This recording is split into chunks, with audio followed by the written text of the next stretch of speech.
The Detroit Lions are officially in the dark, and things just went from bad to worse. After a 9-8 season that left them on the outside looking in, Lions fans had to sit on their couches and watch the rival Green Bay Packers collapse against the Bears. You'd think that's good news, right?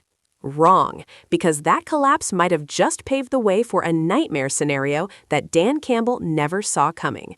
Adam Schefter just dropped a bombshell that is sending shockwaves through the NFC North. If you thought the Packers were a problem before, wait until you hear who might be taking the reins at Lambeau Field. This isn't just a coaching change, it's a declaration of war on the city of Detroit. ESPN insider Adam Schefter isn't just guessing, he's connecting the dots that lead straight to a Super Bowl champion. John Harbaugh is officially on the market after a shocking exit from the Baltimore Ravens, and Green Bay is smelling blood in the water.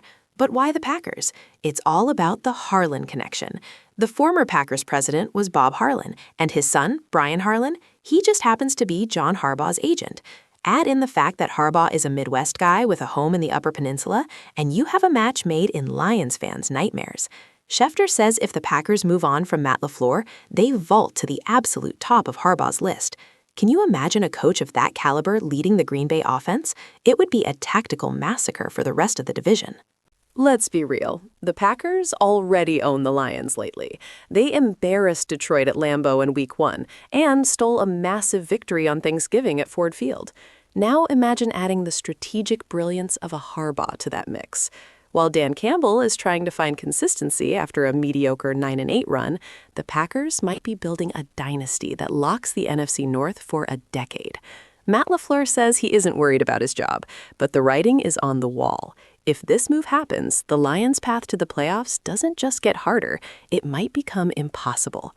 Is Detroit ready for the Harbaugh era in Green Bay? Or is this the moment Dan Campbell finally proves he can take down the Giants? Let us know in the comments. Is Harbaugh to the Packers the end for Detroit? Hit subscribe for more breaking NFL news.